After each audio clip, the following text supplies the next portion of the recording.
Welcome to As Thom Tells It. This episode is going to be great. This episode is going to be fine-tuned. Here's what I mean by that.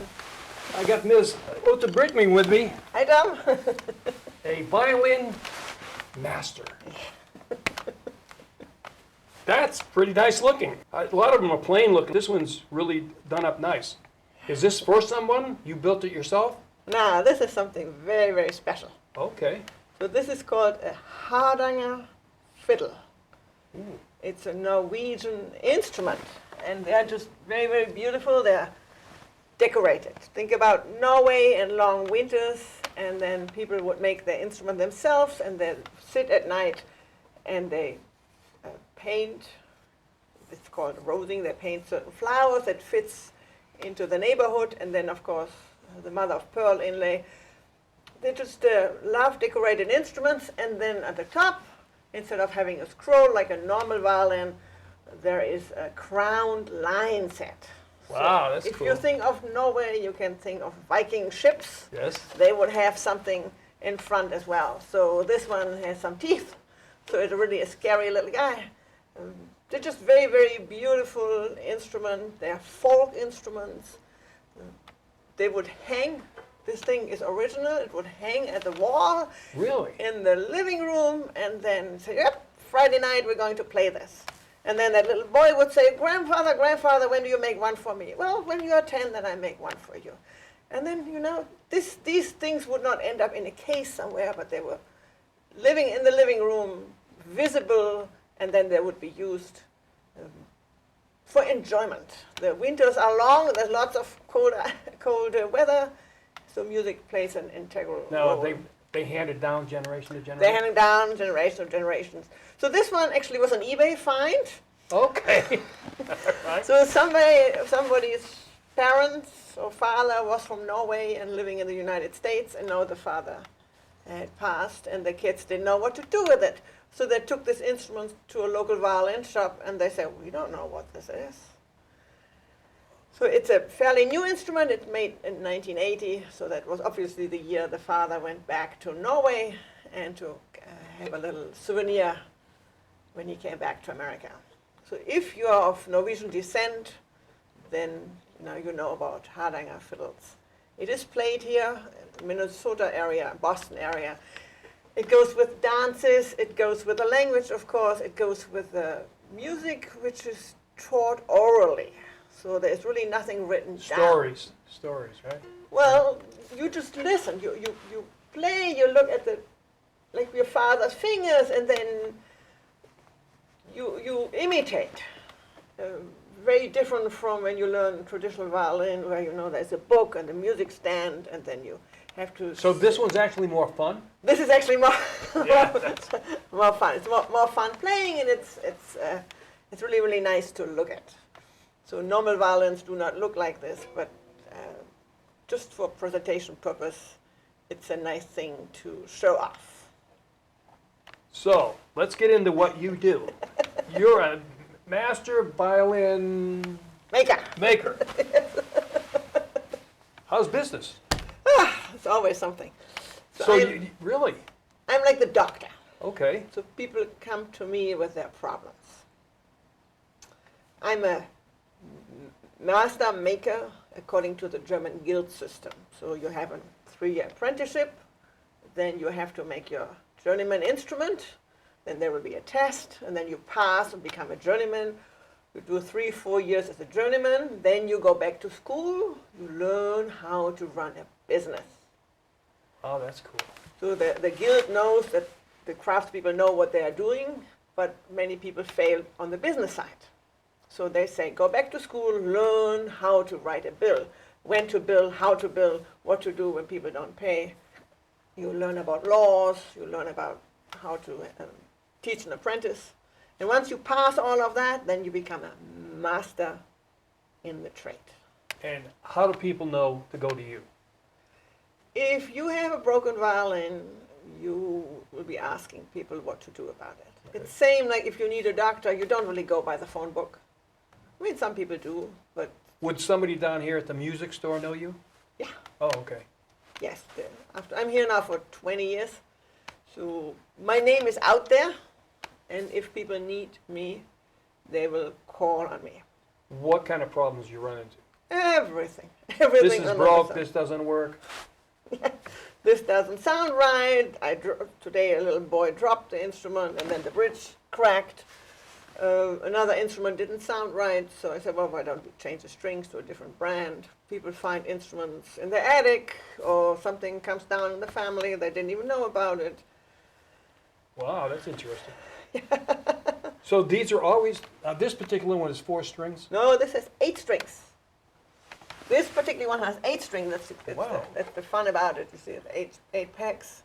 So only 4 instruments, strings play, and this one has 4 sympathetic strings. They just vibrate. This gives this instrument a very special sound.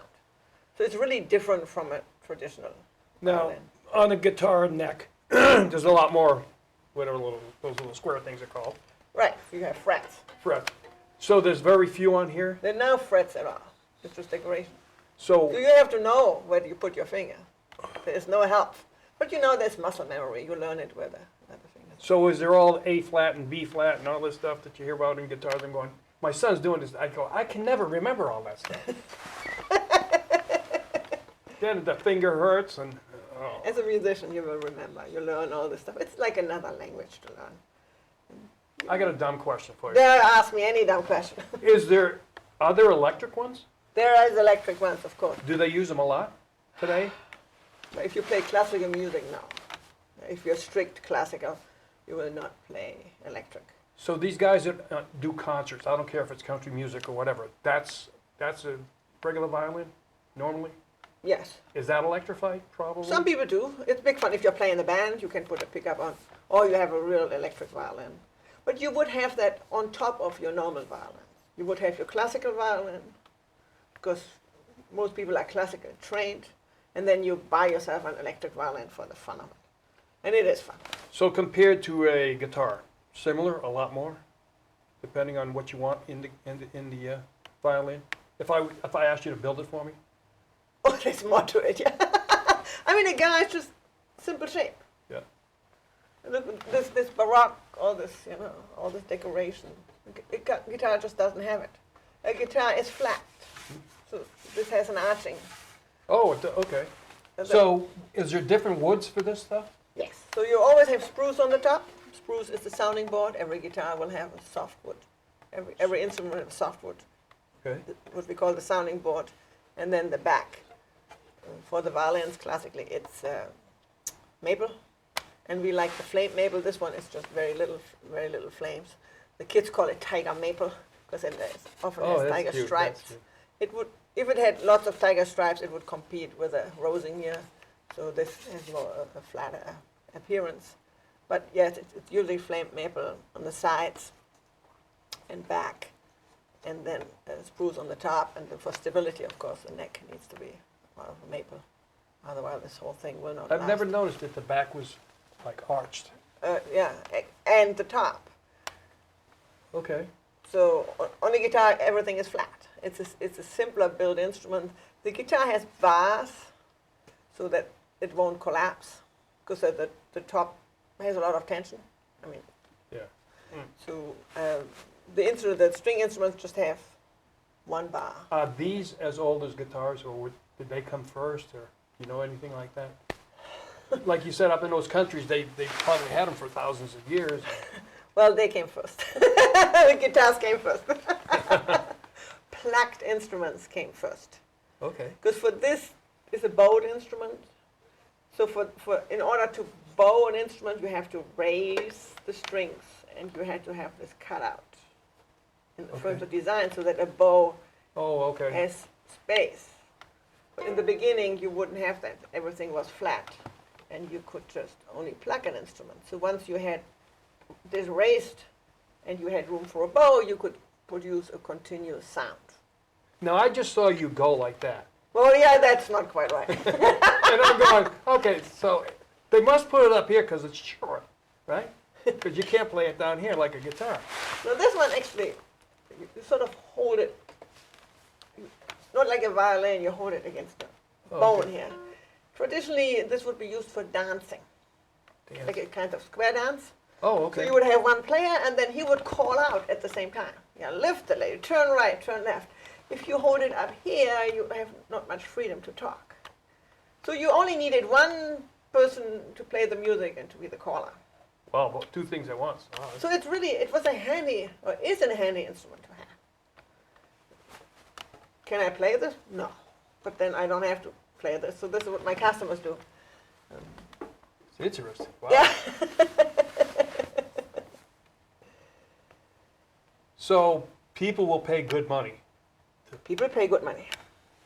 Yes. If you have a good instrument and you want that maintained, Could you go from scratch and build one, somebody? you have to do this in order to pass your exams. What we call the masterpiece. It's every woodworker, everybody will have their masterpiece. Your PhD, your thesis. For me, of course, it was an instrument, which then something you can show. What particular things are they looking for? So you, Craftsmanship. Do you know your stuff? So when I made mine, I had to show the wood first. wow. So the guild was supposed to remember, and then I was supposed to work on the instrument, and one of the master of the guild was supposed to come and visit me to make sure that I really built that instrument, not that I just buy something somewhere. And then before I glued the top on, the master wanted to see it, wanted to see inside, Oh, if it was wow. clean, how it looked like. And then at the end, of course, you present your masterpiece Wow, to that's the really cool. masters at the guild, and then Now they, you could do it whatever color you want, right? I don't think you want to make it green or something. Well, hey, the millenniums today wants these things. Yeah, well, that's what it is. But I mean, this is traditional. You don't want to put green paint. I have done a green violin for somebody who tours with an Irish band. Now is it normally the darker color woods that they like? Yeah, I mean, everything is brown on the violin, light brown, darker brown. Okay. And you can ask for all of this stuff. This is for Norwegian instruments. Okay. This is not for normal violin, no. I just brought this because it's fun to look at it. So I want one of these things, but I want. Well, you do a trip to Norway. No, you're supposed to be the person. No, not that. The last instrument I really made from scratch was my masterpiece. And once I passed my exam, I moved to England to a very, very famous company, and they did only repair work. And people would say, oh my gosh, now you won't build an instrument anymore. And I go, come on, I work on instruments that are already there. Wow. They're already 100, 200, 300 years old. Why would I take a piece of wood, shape it in a violin, and then try to pedal that if I can work on an instrument that is ancient and valuable? That's what. Yeah. So That's what you- restoring instruments. So how is this? Is this wood heated to warp to? I don't want to touch it. It bends out like that. So. No, nothing is. This is carved. Only these bent, but this is carved from a solid block. Wow. That's why violins are so expensive. So that you had to learn all that stuff. Yes, you learn all that. That's that's craft. That's Yeah. unbelievable. You learn it in the first 3 years. You learn how to use a plane. You learn about wood. And that hasn't changed over the years. Can't change. Well, I mean, you can use routers nowadays. I'm sure. A handmade violin would take about 200 hours to make. wow. So that's about 5 weeks. So if you're fast, you make a violin per month. So you make about 10 violins per year. If you do really everything by hand. So then you know what a violin needs to cost. A master violin. The ones for $300 from China, I'm sure they're made with low-cost labor, or everything is machine-made. And then, of course, if you want an old violin, there is no end. So to the cost. the Europeans are the ones that are the masters of making these in that part of the world versus Traditionally, yes, Italy. Italy. Italy. Oh, wow. The big ones. You want an Italian violin, a French bow, and a German repairer. Okay. So then you get the best. An Italian violin, you sell your house, buy a violin. Every house in Wallingford just represents one violin. Okay. If it's a $100,000 house, if it's a $300,000 house, it's a $1 million house, if it's a $5 million house, it can be just the value of a violin. So the Italians were the best, traditionally the best instrument maker, who could ask for the biggest price. The French made outrageous good bows. You can easily spend $50,000 or $100,000 on a bow. On a bow alone. On a bow alone. What the heck is that stuff made out of? Well, it's historical. If you want a 19th century high-end bow, you need to come up with good money. We probably will take that bow and put it in a vault. Because the moment you use it and you drop it, it's gone. It's about 2 ounces in weight. You drop it. So, how many, when these people play these things, are they like, I'm not comparing them to a pick, but do they have more than one? They must have a couple. Professionals? Yeah. Yes, they will have more than one. So you have your good violin usually. Then you have a teaching violin. Because when you teach little kids, you might not bring your best violin with you. And then, let's say you have to play an outside gig. Let's say there's a wedding at the shore. And you look at the sky and it could be raining. You might not bring your nice $20,000, $30,000, $50,000, $100,000 violin to such an event. So, weather sensitive. Oh, very weather sensitive. Very weather sensitive. Wow, that's interesting. Especially now in winter, when it's so dry. We heat our houses, the wood shrinks, Wow. and then the instruments crack. So usually that's a time when So you're not leaving it out in the garage, or the trunk of your car? Well, if you do that, you bring work to me. It's called job security. Yeah, sure, you can do that. I'll see you in the spring. Bring 50 grand. So yeah, I mean, that happens all the time, that weather cracks occur, or people fall off the stairs. There was one lady, she had they got a new railing in their house. So they took the banister off, and the mother comes down and is so used to having a railing there, and then there was none. Yeah. She broke the bow. There went a $4,000 bow down the staircase. So you're not going to let little Johnny play with this thing? No! So are there many kids that like to do this? Yeah, there are many kids. Really? Yes, violin is very popular. It's part of your education if you want a comprehensive education. So when you take these courses in school, like I did for drums and trumpet, my God, I hated it. They're rental you're using, right? Or does the kid go out and buy them? I recommend people to rent instruments. So I rent them as well as repairing them, because I can maintain them. A little child will need a violin for a year, then they grow up, so they need the next size violin. You will be like 12 years old before you need a full-size instrument. Oh, okay. And at that point, it's like the troublesome years are coming. Are you really going to play? And if the kids are serious, the parents will buy a violin, spend a few $1,000s. Because that helps the kids through their troublesome times. And then if they're still playing in high school, in college, then it's wonderful. Now they'll go into mostly orchestras. Well, very few people will become professional musicians. It's a tough life being a professional musician. So if you can keep it as a hobby. Like the Wallingford Orchestra. Wallingford Symphony, yeah. Yeah, how about that? That's just part-time people? The part-time people, yeah. They sound pretty good.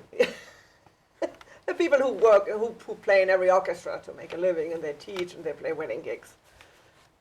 It's a tough life to make a living. Can I recommend that? It's much nicer. You become an engineer, a computer guy, you become a doctor, and then Friday night, Saturday night, you take out your instrument, you play quartet with a glass of wine. Wow. Keep it as a hobby instead of making it your profession. Unless, your heart is beating for violin or viola or cello, then nothing can stop you. If your heart is crying out for music. Like you and I talk about in speaking, that's your passion. That's what you love. Yeah. That's so interesting to learn. Okay. Are you familiar with Charlie Daniels? No. Okay. He's Southern music, and he plays, and it's like, and I'm beginning to understand that all these thing going back and forth on the neck, it's not that hard. It looks impressive as hell, but my son goes, Dad, he's just playing chords back and forth. It looks cool. So is this restricted in sounds versus the guitar? That's the only. Well, you can do more with this. Really? Because if you have a sustained note, well, the guitar, you just pluck. Because the bow will keep a long note. So when those guys go for a long time rather than just, wow. See, I'm a violin repairer. I don't really care much once it's out of the house. Once it's out of the shop, what people do with it. But you'll fix it when they bring it back. Yeah, when they bring it back, and then I have to bring it back to shape so they can play again. If they do classical music with it, if they do fiddle music with it, if they go southern, if they... Can the person that's learning tune it themselves? Yes, Just- please. Just like a guitar? A musician, yeah. And they got the musician thing would on the end, Yes, that's not all my job. electronic stuff and everything. That's not my. If the musician can't tune, I don't know. There's no hope. So this is a precious instrument. It's not that precious because it's not that old. If this were a 19th century instrument, yes. Or if it were an 18th century instrument, yes. So what are those? Would they go Those for? are done at auctions for hundreds of thousands? As I say, sell your house, buy a violin.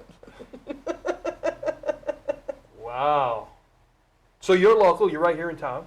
I'm right here in town. Everybody knows you. I'm here for 20 years now, Okay. so it's quite a while. I love it. It's my passion. Never regretted that I became a violin maker.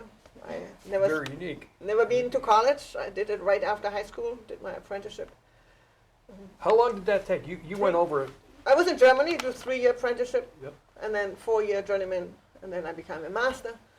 Then I went to England because I wanted to learn more, and then I learned about repairing instruments and the high-end repair, complicated repairs on very expensive instruments. And then I wanted to go far away. And I didn't mind if I went this way around the globe or that way around the Oh. globe. And there was a job opening in Hong Kong. I go, oh my gosh, I go to Hong Kong. It was still British at that time. And so I applied for a job, and then it said, overqualified. I go, oh, that went my dream. And then there was another chance to work in Japan. And so I applied for the job there, and I had the best resume because I worked for this famous company in England. And then I moved to Japan. I lasted 2 years. Did you pick up any of the language? Oh, very little. Very little. And then I was not ready to go back home yet, and I thought I'd go one more country. And it had to be an English-speaking country or German-speaking country, not another country where I couldn't talk. So either Australia, and then America was a chance. And then I had a visa here for three years for Connecticut. And then was the big question, what about green card? You want to stay in the United States? You go, yeah, it's an option to stay in the United States, but it's not, I can Well, you always seem go like a home. free soul, so Well, yes. I won't go. Hey, don't pressure me. Because I can. So in 1999, in 98 came the green card. In 99, I started my own business instead of working for somebody, hanging on my own shingle. That's cool. And You had a passion, just like we say, in Toastmasters. They got a passion, you got a need, you can develop it and give it to people. That's good. Now, let me ask you a question, because I haven't asked you a question yet. Is there a lot of women doing this? more and more, yes. Oh, good. That's good. Yes, more and more. Wow, that's Yeah, I mean, nice. especially repair, it's not that you need all the strength for it. If you have to carve a back on a cello, this is hard work. That would be hard work. But even people do this, yes, yes. That's it. That's good. Yeah, no. Well, women are more patient than guys, so we'll just smash the damn thing and start again. Give it a... No, I think everybody can do that. That Just is- you need to be able to sit quietly, calmly, For long for lengths of time. hours and hours and hours and hours. The radio is my best friend. Patience, patience, patience. And it's a lonely occupation because you're alone with the instrument. But then on the other hand, It's what you love, so and no computer and no one interrupts you. you're not fighting with anybody. You're right. They can't talk back. So it's a desirable trait. And people should learn this instrument. What to play repair? it, to play it. Well, that's a different story. That's We not really need, my we need problem. you to so we can play. Yes, Yes, they need me. It's a give and take between the musician and the violin shop. That's so cool. It's such a unique occupation you have. It's a unique thing, but things get cheaper and cheaper. People buy from eBay, people buy from Craigslist. They try to avoid the trade because the trade is so expensive. But if you really need something, if you have a good instrument, you need a qualified repairer.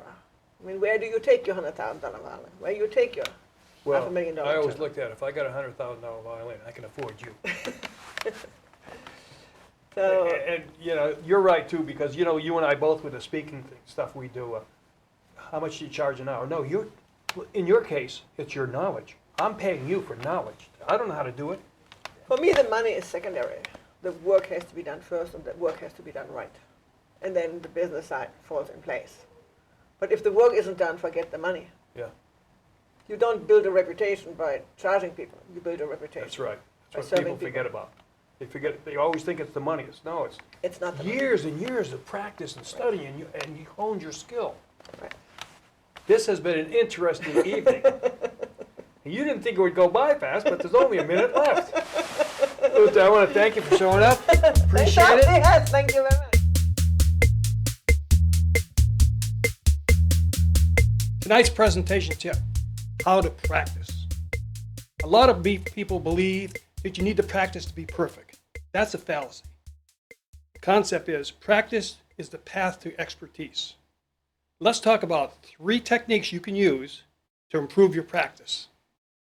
Number 1, audio. You have to audio tape yourself.